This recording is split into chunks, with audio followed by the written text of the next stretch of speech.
24 വയസ്സുള്ള പ്രിയങ്ക സിംഗ് രജ്പുത്ത് ബിലാസ്പൂർ ഒരു ഹോസ്റ്റലിൽ നിന്നായിരുന്നു പഠിച്ചിരുന്നത്.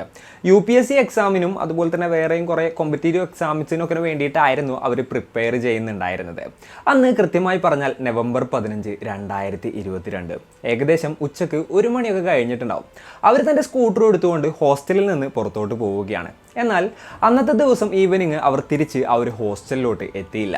എന്നത്തെയും പോലെ അന്നത്തെ ദിവസവും ഈവനിങ് വീട്ടിൽ നിന്ന് അച്ഛൻ വിളിക്കുകയാണ്. എന്നാൽ അവരുടെ മൊബൈൽ ഫോൺ സ്വിച്ച് ഓഫ് ആയിരുന്നു. അപ്പോൾ ഫാമിലി മെമ്പേഴ്സ് കുറച്ച് പാനിക്കായി. പെൺകുട്ടി അവിടെ ഒറ്റക്കാണ് നിൽക്കുന്നത്, എന്നാലും എന്തെങ്കിലും കാരണം കൊണ്ട് ഫോൺ സ്വിച്ച് ഓഫ് ആയതായിരിക്കാം എന്നവർ ചിന്തിക്കുകയാണ്. അങ്ങനെ പിറ്റേ ദിവസമായി, അതായത് നവംബർ 16-ാം തീയതിയായി. അന്നും വിളിച്ചിട്ട് ഫോൺ സ്വിച്ച് ഓഫ് ആയിരുന്നു. അതുപോലെ തന്നെ ഈ ഒരു പെൺകുട്ടിയെ കോൺടാക്ട് ചെയ്യാനായിട്ട് പറ്റുന്നുണ്ടായിരുന്നില്ല. ഹോസ്റ്റലിൽ അന്വേഷിച്ചപ്പോഴും അതിനെക്കുറിച്ച് കാര്യമായിട്ടുള്ള ഒരു ധാരണയൊന്നും ഉണ്ടായിരുന്നില്ല. അങ്ങനെ പ്രിയങ്കയുടെ ബ്രദർ ആയിട്ടുള്ള ഹിമാൻഷു സിംഗ് നേരെ ആ ഒരു പെൺകുട്ടി താമസിച്ചിരുന്ന ഹോസ്റ്റലിലോട്ട് പോവുകയാണ് ഉണ്ടായത്. അവിടെ എത്തിയിട്ട് അവിടെ ഉണ്ടായിരുന്ന പ്രിയങ്കയുടെ ഫ്രണ്ട്സിനോടും ബാക്കിയുള്ളവരോടൊക്കെ ചോദിച്ചപ്പോൾ മനസ്സിലാക്കാനായിട്ട് സാധിച്ചെന്താണെന്ന് വെച്ച് കഴിഞ്ഞിട്ടുണ്ടെങ്കിൽ 15-ാം തീയതി ഏകദേശം ഒരു ഉച്ച സമയത്ത് പ്രിയങ്ക അവിടെ നിന്ന് ഇറങ്ങിയിട്ടുണ്ടായിരുന്നു. അന്ന് വൈകുന്നേരം അങ്ങോട്ട് എത്തിയില്ല. അതുകൊണ്ട് തന്നെ അവർ വിചാരിച്ചു വീട്ടിലോട്ട് എന്തെങ്കിലും പോയിട്ടുണ്ടാകുമെന്ന്. അതുകൊണ്ട് അത് വലിയ കാര്യമാക്കിയില്ല എന്നുള്ള രീതിയിലായിരുന്നു അവിടെ നിന്ന് കിട്ടിയ റെസ്പോൺസ്. ഹിമാൻഷു അവിടെ നിന്ന് തൊട്ടടുത്ത പോലീസ് സ്റ്റേഷൻ ആയിട്ടുള്ള കോട്ട്വാലി പോലീസ് സ്റ്റേഷനിലോട്ട് പോവുകയായിരുന്നു. എന്നിട്ട് തൻ്റെ ചേച്ചിയെ കാണാനില്ല എന്ന് പറഞ്ഞുകൊണ്ട് ഒരു മിസ്സിംഗ് കംപ്ലൈൻറ്റ് ഫയൽ ചെയ്യുകയും ചെയ്തു. ഈ ഒരു കംപ്ലൈൻ്റ് ഒക്കെ കിട്ടി. അതിനുശേഷം പോലീസുകാർ ഇൻവെസ്റ്റിഗേഷൻ ആരംഭിച്ചു. എന്നാൽ വലിയ കാര്യമായിട്ടൊന്നും അവർക്ക് കണ്ടെത്താനായിട്ട് സാധിച്ചില്ല. എന്നാൽ 4 ദിവസം കഴിഞ്ഞ് ഒരു കാറിൻ്റെ ബാക്ക് സീറ്റിൽ നിന്ന് ഈ ഒരു പ്രിയങ്കയുടെ മൃതദേഹം പോലീസുകാർ കണ്ടെത്തുകയാണ്. അപ്പോൾ യഥാർത്ഥത്തിൽ എന്താണ് ആ ഒരു പെൺകുട്ടിക്ക് സംഭവിച്ചത്? എങ്ങനെയാണ് ആ ഒരു പെൺകുട്ടി ആ കാറിൻ്റെ ബാക്ക് സീറ്റിൽ എത്തിയത്? ആരാണ് ആ ഒരു പെൺകുട്ടിയെ കൊലപ്പെടുത്തിയത്? ആ ഒരു കേസ് എങ്ങനെയാണ് പോലീസുകാർ അന്വേഷിച്ചത്? ഇത്തരത്തിലുള്ള കാര്യങ്ങളൊക്കെയാണ് ഇന്നത്തെ വീഡിയോയിലൂടെ നമ്മൾ സംസാരിക്കാൻ പോകുന്നത്. Hello guys, welcome back to the channel, Risin this side. അങ്ങനെ ഹിമാൻഷു കംപ്ലൈൻറ്റ് നൽകിയതിന് ശേഷം പോലീസുകാർ ആ ഒരു പെൺകുട്ടിയെ അന്വേഷിക്കുകയാണ്. അപ്പോൾ പെൺകുട്ടിയുടെ ഫോൺ ഡീറ്റെയിൽസും മറ്റുമൊക്കെ എടുത്തു. ഏതാണ് ലാസ്റ്റ് നോൺ ടവർ ലൊക്കേഷൻ എന്നുള്ളതൊക്കെ കണ്ടുപിടിച്ചു. അപ്പോൾ ആ ഒരു ഹോസ്റ്റലിൻ്റെ അവിടെ നിന്ന് കുറച്ചങ്ങോട്ട് മാറിയിട്ട് സിറ്റി മെഡിക്കൽസ് എന്ന് പറഞ്ഞിട്ടുള്ള ഒരു മെഡിക്കൽ ഷോപ്പ് ഉണ്ട്. അങ്ങോട്ട് ആ ഒരു പെൺകുട്ടി പോയതായിട്ട് ഇവർ മനസ്സിലാക്കുകയാണ്. 27 വയസ്സുള്ള ആശിഷ് സാഹു ആയിരുന്നു ആ ഒരു മെഡിക്കൽ ഷോപ്പ് നടത്തിയിരുന്നത്. അങ്ങനെ പോലീസുകാർ നേരെ അവിടോട്ടെത്തി. അതിനുശേഷം പ്രിയങ്കയെക്കുറിച്ച് ചോദിച്ചു. അപ്പോൾ ഈ ഒരു ആശിഷ് പറഞ്ഞു പ്രിയങ്ക 15-ാം തീയതി ഇവിടെ വന്നിട്ടുണ്ടായിരുന്നു. അതിനുശേഷം കുറച്ച് സാധനങ്ങൾ എന്തൊക്കെയോ വാങ്ങി. പിന്നീട് ഞങ്ങൾ കുറച്ച് നേരം സംസാരിച്ച് നിൽക്കുകയായിരുന്നു. പിന്നീട് ആ ഒരു പെൺകുട്ടി ഇവിടെ നിന്ന് പോയി എന്നുള്ളൊരു തരത്തിലായിരുന്നു ആള് മറുപടി പറഞ്ഞത്. അപ്പോൾ പോലീസുകാർ ആ ഒരു എൻക്വയറിയും കാര്യങ്ങളൊക്കെ കഴിഞ്ഞിട്ട് പോയി. ഒരു കേസ് ആ ഒരു ഫ്ലോയിൽ അങ്ങനെ അങ്ങ് പോവുകയാണ് ഉണ്ടായത്. അതേ സമയത്ത് മറ്റൊരു കാര്യം സംഭവിക്കുകയാണ്. അന്ന് കൃത്യമായി പറഞ്ഞാൽ നവംബർ 19, 2022 കസ്തൂർബ നഗർ പോലീസ് സ്റ്റേഷനിലോട്ട് ഒരു ഇൻഫർമേഷൻ ലഭിക്കുകയാണ്. അവിടെ ഒരു ഏരിയയിൽ ഇതുപോലെ തന്നെ ഒരു കാർ നിർത്തിയിട്ടുണ്ട്. ആ ഒരു കാറിൻ്റെ പുറത്ത് കാറിൻ്റെ കവറും കാര്യങ്ങളൊക്കെ ഇട്ട് മൂടിയിട്ടുണ്ട്. എന്നാൽ ആ ഒരു കാറിൻ്റെ ഉള്ളിൽ നിന്ന് വളരെ വൃത്തികെട്ട സ്മെല്ല് വരുന്നുണ്ട്. അതായത് വല്ലാത്ത രീതിയിലുള്ള ഒരു ദുർഗന്ധമാണ്. ആ ഒരു ഏരിയയിലേക്ക് പോകാൻ പറ്റുന്നില്ല എന്ന് പറഞ്ഞുകൊണ്ട് ഒരു കംപ്ലൈൻറ്റ് പോലീസിന് ഇതുപോലെ തന്നെ ലഭിക്കാനുണ്ടായത്. വിവരമറിഞ്ഞ കസ്തൂർബ ഏരിയയിലെ പോലീസുകാർ നേരെ അങ്ങോട്ട് എത്തുകയാണ്.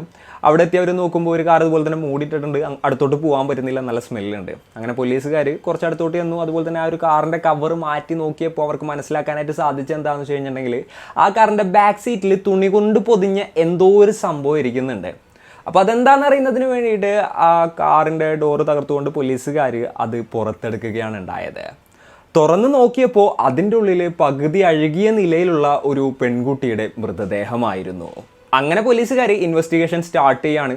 പോലീസുകാരങ്ങനെ തൊട്ടടുത്തുള്ള പോലീസ് സ്റ്റേഷനുകളിൽ വല്ല മിസ്സിംഗ് കംപ്ലയിൻസും മറ്റും ഫയൽ ചെയ്തിട്ടുണ്ടോ എന്ന് നോക്കുമ്പോൾ കൊത്വാലി പോലീസ് സ്റ്റേഷനിൽ പ്രിയങ്ക സിംഗ് എന്ന് പറയുന്ന ഒരു പെൺകുട്ടിയുടെ മിസ്സിംഗ് കേസ് ഫയൽ ചെയ്തിട്ടുള്ളതായിട്ട് പോലീസിന് മനസ്സിലാവുകയാണ്. അങ്ങനെ പ്രിയങ്കയുടെ പാരൻസിനെയും മറ്റും കോൺടാക്ട് ചെയ്തിട്ട് ഈ ഒരു ബോഡി ഐഡൻറ്റിഫൈ ചെയ്യാനായിട്ട് വരാനായിട്ട് പറയുകയാണ്. അങ്ങനെ പ്രിയങ്കയുടെ പാരൻസ് നേരെ ആ ഒരു സ്ഥലത്തോട്ട് എത്തുകയാണ്. അതിനുശേഷം അവർ ആ ഒരു ബോഡി കണ്ട് പൊട്ടിക്കരയുകയാണ് ഉണ്ടായത്. അതെ, അത് പ്രിയങ്കയുടെ തന്നെ ബോഡിയായിരുന്നു.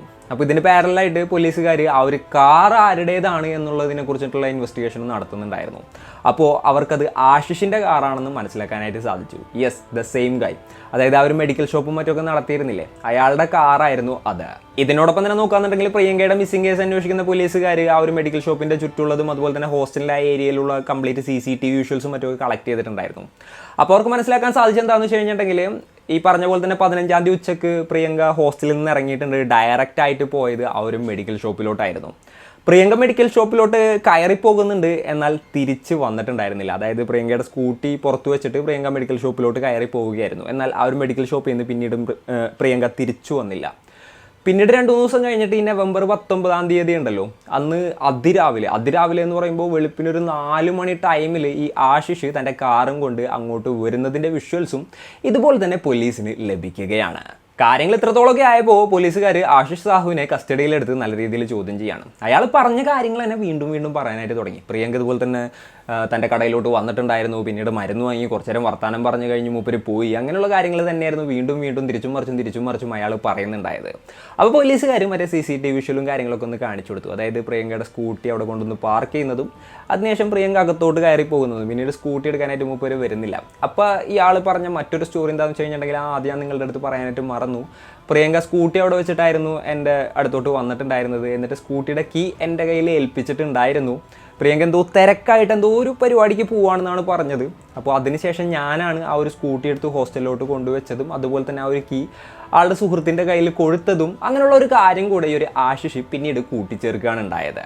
പോലീസ് ഓക്കെ ഡൺ എന്നുള്ള രീതിയിൽ പറഞ്ഞു. അതിനുശേഷം 19-ാം തീയതിയിലത്തെ CCTV ഫുട്ടേജ് കൂടെ എടുത്ത് കാണിച്ചു കൊടുക്കുകയാണ്. വെളുപ്പിന് 4 മണിക്ക് മൂപ്പര സാൻഡ്രോ കാറുമായിട്ട് വരുന്നതും അതുപോലെ തന്നെ തുണിയിൽ പൊതിഞ്ഞ എന്തോ ഒരു സംഭവം ആ ഒരു കാറിൻ്റെ ഉള്ളിൽ കയറ്റി വെക്കുന്നതും പിന്നീട് അവിടെ നിന്ന് വണ്ടി ഓടിച്ച് പോകുന്നതുമായിട്ടുള്ള ഒരു ഫുട്ടേജും കാര്യങ്ങളൊക്കെ ആയിരുന്നു ഉണ്ടായിരുന്നത്. ഇത്രത്തോളം കാര്യങ്ങളൊക്കെ കണ്ടപ്പോൾ ഇനി പോലീസിൻ്റെ അടുത്ത് നിന്നൊന്നും മറച്ചു വെക്കാനില്ല, കാര്യങ്ങളെല്ലാവർക്കും മനസ്സിലായി എന്നുള്ളത് ആശിഷിനും മനസ്സിലാവുകയാണ്.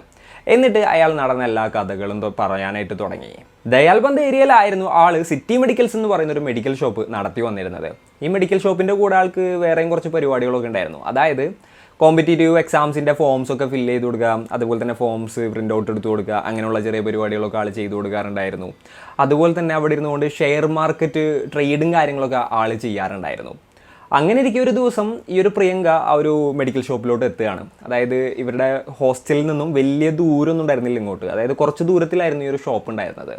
അങ്ങനെ പ്രിയങ്ക അങ്ങോട്ട് വന്നു, അതിനുശേഷം മരുന്ന് വാങ്ങി പോയി. അതിനുശേഷം പിന്നീട് ഇതുപോലെ തന്നെ ഫോമിൻ്റെ അതായത് പൂരിപ്പിക്കാനും അതുപോലെ തന്നെ പ്രിൻ്റ് ഔട്ട് എടുക്കാനും ഇതിനൊക്കെ വേണ്ടിയിട്ട് സ്ഥിരമായിട്ട് ആ ഒരു ഷോപ്പിലോട്ട് പ്രിയങ്ക പോകാനായിട്ട് തുടങ്ങി. അങ്ങനെയാണ് ആശിഷിനായിട്ട് കമ്പനി ആകുന്നത്. അങ്ങനെ അവർ ഒരുപാടേറെ സംസാരിക്കാനും അതുപോലെ തന്നെ നല്ല രീതിയിൽ ഒരു സുഹൃത്തുക്കളായിട്ട് മാറുകയായിരുന്നു. ആ ഒരു സമയത്ത് സ്വാഭാവികമായിട്ടും സംസാരത്തിൻ്റെ ഇടയിൽ ഷെയർ മാർക്കറ്റ് കയറി വരികയാണ്. ആശിഷാണെന്നുണ്ടെങ്കിൽ ട്രേഡ് ചെയ്യുന്ന ഒരാളാണ്. അപ്പോൾ ഇവർക്കിടയിൽ അതിനെക്കുറിച്ചുള്ള സംസാരം ഉണ്ടായി. അപ്പോൾ ആശിഷ് ഈ ഒരു പ്രിയങ്കനെ ഇൻഫ്ലുവൻസ് ചെയ്യാണ്. ഷെയർ മാർക്കറ്റിൽ നിങ്ങൾ പൈസ ഇൻവെസ്റ്റ് ചെയ്ത് കഴിഞ്ഞിട്ടുണ്ടെന്നുണ്ടെങ്കിൽ നല്ല റിട്ടേൺസൊക്കെ കിട്ടും. അപ്പോൾ പിന്നെ വേറെ ആരെയും പൈസനൊന്നും ഡിപ്പെൻഡ് ചെയ്യേണ്ടി വരില്ല. ഇപ്പോൾ ഞാൻ എന്തായാലും ട്രേഡ് ചെയ്യുന്നുണ്ട്, എൻ്റെ കയ്യിൽ തന്നു കഴിഞ്ഞിട്ടുണ്ടെങ്കിൽ ആ ഒരു പൈസ വെച്ച് ഞാൻ ട്രേഡ് ചെയ്തിട്ട് നല്ലൊരു പ്രോഫിറ്റ് തരാമെന്ന് പറയുകയാണ്. അങ്ങനെ ഏപ്രിൽ 2022 പ്രിയങ്ക കുറച്ച് കാശ് ഈ ഒരു ആശിഷിനെ വിശ്വസിച്ചിട്ട് ഏൽപ്പിച്ചു ഷെയർ മാർക്കറ്റിൽ ട്രേഡ് ചെയ്യുന്നതിന് വേണ്ടിയിട്ട്. ആ ഒരു സമയത്തൊക്കെ നല്ലൊരു സമയമായിരുന്നത് കൊണ്ടായിരിക്കണം നല്ല രീതിയിൽ റിട്ടേൺസും പ്രിയങ്കയ്ക്ക് കിട്ടിയ റിട്ടേൺസൊക്കെ ആൾ അതുപോലെ തന്നെ ഈ ഒരു പ്രിയങ്കയ്ക്ക് കൊടുക്കുകയും ചെയ്തു പറഞ്ഞ പെർസെൻറ്റേജ്. ഇത്രത്തോളമൊക്കെ ആയപ്പോൾ പ്രിയങ്കയ്ക്ക് ആത്മവിശ്വാസം കൂടുകയാണ്. അപ്പോൾ തൻ്റെ സ്വന്തം ചിലവ് വെക്കാനായിട്ട് കുറച്ച് ക്യാപിറ്റൽ ഉണ്ടായാൽ മതി, പിന്നീട് ട്രേഡ് ചെയ്തിട്ട് ആ ഒരു ഫണ്ടോട്ട് തൻ്റെ വട്ടച്ചെലവും കാര്യങ്ങളൊക്കെ നടന്നോളും, വീട്ടിൽ നിന്നൊന്നും പൈസ ചോദിക്കേണ്ടല്ലോ എന്നുള്ള ആ ഒരു ചിന്തയിൽ ഈ സ്ത്രീ ഒരുപാടധികം പൈസ ഇയാളെ വിശ്വസിച്ചുകൊണ്ട് സ്റ്റോക്ക് മാർക്കറ്റിൽ ട്രേഡ് ചെയ്യാൻ വേണ്ടിയിട്ട് ഇയാളെ ഏൽപ്പിക്കുകയാണ്. അധികം പൈസ എന്ന് പറഞ്ഞാൽ 1-2 ലക്ഷം രൂപയൊന്നുമില്ല, ഏകദേശം 11 ലക്ഷം രൂപയോളം ആണ് ആശിഷിന് പ്രിയങ്ക ട്രേഡ് ചെയ്യാനായിട്ട് കൊടുത്തിട്ടുണ്ടായത്. എന്നാൽ സംഭവിച്ചത് എന്താണെന്ന് വെച്ച് കഴിഞ്ഞിട്ടുണ്ടെങ്കിൽ ആ പൈസ മുഴുവൻ പോവുമായിരുന്നു. ഷെയർ മാർക്കറ്റിൻ്റെ ഒരു കാര്യം നമുക്കറിയാം, ഇതിൻ്റെ ഉള്ളിൽ പ്രോഫിറ്റ് പോലെ തന്നെ ലോസ് എന്ന് പറഞ്ഞൊരു സംഭവമുണ്ട്. അപ്പോൾ പൈസ കിട്ടുകയും ചെയ്യും, അതുപോലെ തന്നെ പോവുകയും ചെയ്യാനുള്ള സ്കോപ്പും കാര്യങ്ങളൊക്കെ ഉണ്ട്. അത്ര നല്ല രീതിയിൽ നോക്കി ചെയ്യാന്നുണ്ടെന്നുണ്ടെങ്കിൽ വരെ ചിലപ്പോൾ ചില ട്രേഡുകളിൽ ലോസ് സംഭവിച്ചേക്കാം, കാരണം അതങ്ങനെയുള്ളൊരു സംഭവമാണല്ലോ. അപ്പോൾ ഇത് ഈ ഒരു പെൺകുട്ടിക്ക് ഇതിനെക്കുറിച്ചിട്ട് വലിയ ധാരണ ഒന്നും ഉണ്ടായിരുന്നില്ല. അതായത് എന്താണ് ഷെയർ മാർക്കറ്റ്, അതായത് ഇതിൻ്റെ ഉള്ളിൽ എങ്ങനെ പൈസ വരിക പോവുക എന്നുള്ളതിനെക്കുറിച്ചിട്ട് കൃത്യമായിട്ടുള്ളൊരു ധാരണ ഉണ്ടാവില്ല. ഇവർ വല്ല ഓപ്ഷൻസോ കാര്യങ്ങളൊക്കെ ചെയ്ത് കഴിഞ്ഞപ്പോൾ ഏകദേശം പരിപാടി തീർന്നിട്ടുണ്ടാവും. എന്തായാലും ഈ ഒരു 11 ലക്ഷം രൂപ ഇല്ലാതാവുന്നൊരു സിറ്റുവേഷനിലോട്ടാണ് കാര്യങ്ങൾ എത്തിയത്. പിന്നീട് ഈ ഒരു പൈസയുടെ പേരും പറഞ്ഞ് ഇവർക്കിടയിൽ പ്രശ്നം ഉണ്ടാകുന്നത് പതിവായിരുന്നു. 1-2 രൂപയൊന്നുമല്ലല്ലോ, 10-11 ലക്ഷം രൂപയല്ലേ. അങ്ങനെ ഇത് ചോദിക്കാൻ വേണ്ടിയിട്ടാണ് നവംബർ 15, 2022 പ്രിയങ്ക ഹോസ്റ്റലിൽ നിന്ന് നേരെ ഇയാളുടെ അടുത്തോട്ട് പോയത്. ഇയാളുടെ അടുത്തോട്ട് പോയി അവർ തമ്മിൽ സംസാരം പിന്നീട് സീനായി. അപ്പോൾ ആ ഒരു സമയത്ത് ആളെന്താ ചെയ്തതെന്ന് വെച്ച് കഴിഞ്ഞിട്ടുണ്ടെങ്കിൽ തൻ്റെ കടയുടെ ഷട്ടർ ഇടായിരുന്നു. കടയുടെ ഷട്ടർ ഇട്ടിട്ട് പ്രിയങ്കയെ നിലത്തോട്ട് തള്ളിയിട്ടു. അതിനുശേഷം ആ ഒരു സമയത്തുള്ള ആ ഒരു ദേഷ്യത്തിൽ പ്രിയങ്കയുടെ ഷോൾ ഉണ്ടല്ലോ, ആ ഒരു ഷോൾ എടുത്തുകൊണ്ട് കഴുത്ത് ഞെരിച്ച് കൊലപ്പെടുത്തുകയായിരുന്നു. കൊലപ്പെടുത്തി കഴിഞ്ഞതിന് ശേഷം ഇതിപ്പോൾ എന്ത് ചെയ്യും എന്നുള്ളതിനെ കുറിച്ചിട്ടുള്ള ആൾക്കൊരു ധാരണ ഉണ്ടായിരുന്നില്ല. അങ്ങനെ ആൾ ആ ഒരു ബോഡി ആ മെഡിക്കൽ ഷോപ്പിൽ തന്നെ കീപ്പ് ചെയ്യാണ്. എന്നിട്ട് ആൾ ഷോപ്പ് അടച്ചു. പിന്നീടുള്ളൊരു 3 ദിവസം ആൾ ഷോപ്പ് തുറന്നിട്ടുണ്ടായിരുന്നില്ല. 3 ദിവസം കഴിഞ്ഞപ്പോൾ ആൾക്ക് വീണ്ടും ടെൻഷനായി. കാരണം ആ ബോഡി അവിടെ ഇരുന്ന് കഴിഞ്ഞിട്ടുണ്ടെങ്കിൽ അവിടെ ഇരുന്ന് കഴിഞ്ഞിട്ട് അഴുകും, പിന്നീട് സ്മെല്ല് വരും. സ്മെല്ല് വന്നു കഴിഞ്ഞിട്ടുണ്ടെന്നുണ്ടെങ്കിൽ ആകെ പ്രശ്നമാവും. അപ്പോൾ ബോഡി അവിടെ നിന്ന് മാറ്റണം, എന്തൊക്കെ തന്നെ വന്നിട്ടുണ്ടെങ്കിലൊന്നും ആൾ ചിന്തിക്കുകയാണ്. അങ്ങനെയാണ് ഈ 19-ാം തീയതി അതിരാവിലെ 4 മണിക്ക് ആളുടെ കാറും കൊണ്ടുവരുന്നത്. എന്നിട്ട് ബോഡി അവിടെ നിന്ന് എടുത്തിട്ട് എവിടെയെങ്കിലും കൊണ്ട് ഇങ്ങനെ കളയാന്നുള്ളൊരു പ്ലാനായിരുന്നു ആൾക്ക് ഉണ്ടായിരുന്നത്. എന്നാൽ പേടി കാരണം ആ ഒരു ബോഡി എവിടെയെങ്കിലും കൊണ്ടുപോയി ഡംപ് ചെയ്യാനായിട്ട് ആളെ കൊണ്ട് സാധിച്ചില്ല. അങ്ങനെയാണ് ആൾ ആ ഒരു കാർ എടുത്തിട്ട് ആളുടെ വീടിൻ്റെ ഏരിയയിൽ കൊണ്ടുപോയി ഇങ്ങോട്ട് പാർക്ക് ചെയ്യുന്നത്. അങ്ങനെയാണ് കസ്തൂർബാ നഗറിലുള്ള ആളുകൾ പോലീസിനെ വിവരം അറിയിക്കുന്നത്. ആ ഒരു കാറിൻ്റെ ഉള്ളിൽ നിന്ന് എന്തോ ഒരു പന്തികേടുള്ള ഒരു സ്മെല്ല് വരുന്നത് കേട്ടിട്ടാണ് ആളുകൾ ഇതുപോലെ തന്നെ പോലീസിനെ ഇൻഫോം ചെയ്തത്. പിന്നീടാണ് പോലീസുകാർ അങ്ങോട്ടെത്തിയതും അതിനുശേഷം ആ ഒരു കാറിൻ്റെ ഉള്ളിൽ നിന്ന് എന്താ പറയുക, തുണിയിൽ പൊതിഞ്ഞ ഒരു സംഭവം എടുക്കുന്നതും അതിലൊരു ബോഡിയാണെന്നുള്ളൊരു കാര്യം തിരിച്ചറിഞ്ഞതും പിന്നീട് ഈ ഒരു ആശിഷിനെ അറസ്റ്റ് ചെയ്യുന്നതും അതുപോലെ തന്നെ ഇത്തരത്തിലുള്ള കാര്യങ്ങളുടെ ചുരുളുകളൊക്കെ അഴിയുന്നതും. എന്തൊക്കെയാണെന്നുണ്ടെങ്കിലും ആശിഷ് ഇപ്പോൾ ജയിലിലാണ്, കേസാണെന്നുണ്ടെങ്കിലും നടന്നുകൊണ്ടിരിക്കുകയാണ്. പിന്നെ പോലീസിനുണ്ടായിരുന്ന മറ്റൊരു സംശയം എന്താണെന്ന് വെച്ച് കഴിഞ്ഞിട്ടുണ്ടെങ്കിൽ, ഈ പ്രിയങ്ക എന്ന് പറയുന്ന പെൺകുട്ടി പഠിക്കാനായിട്ടാണ് വന്നത്. എവിടെ നിന്നാണ് ഈ ഒരു പെൺകുട്ടിയുടെ കയ്യിൽ എത്ര പേർക്ക് പൈസ വന്നതെന്നുള്ളത്. അങ്ങനെ പോലീസുകാർ പെൺകുട്ടിയുടെ അക്കൗണ്ടും മറ്റൊക്കെ ട്രാക്ക് ചെയ്തപ്പോൾ ബോയ് ഫ്രണ്ടിൻ്റെ കയ്യിൽ നിന്നും കുറച്ച് ലക്ഷങ്ങൾ വാങ്ങിയതായിട്ടും പിന്നെ തൻ്റെ ബ്രദറായിട്ടുള്ള ഹിമാൻഷുവിൻ്റെ കയ്യിൽ നിന്നും അതുപോലെ തന്നെ എന്താ പറയുക അച്ഛൻ്റെ കയ്യിൽ നിന്നൊക്കെ പൈസ വാങ്ങിയതായിട്ട് പോലീസിന് മനസ്സിലാവുകയാണ്. അവരെ ക്വസ്റ്റ്യൻ ചെയ്തപ്പോൾ അവരിതുപോലെ തന്നെ ഈ ഒരു പെൺകുട്ടിക്ക് പൈസ കൊടുത്തിരുന്നു എന്നുള്ളൊരു കാര്യവും പറയുകയാണ് ഉണ്ടായത്. അപ്പോൾ ഇതാണ് ഈ ഒരു കേസിൽ നടന്നൊരു കാര്യം. അപ്പോൾ ഈ ഒരു വീഡിയോ കണ്ടപ്പോൾ നിങ്ങൾക്ക് എന്താണ് തോന്നിയത്? ഈ ഒരു കേസിനെ കുറിച്ചിട്ടുള്ള നിങ്ങളുടെ അഭിപ്രായം മറ്റും എന്തൊക്കെ തന്നെയാണെന്നുണ്ടെങ്കിലും താഴെ കമൻറ്റിൽ രേഖപ്പെടുത്താനായിട്ട് ശ്രമിക്കുക. അപ്പോൾ ഇന്നത്തെ ഒരു വീഡിയോയിൽ ഇത്രയൊക്കെ തന്നെ പറയാനുള്ളൂ. And it's me Rajan signing off. Peace. Stay peaceful guys. Stay safe.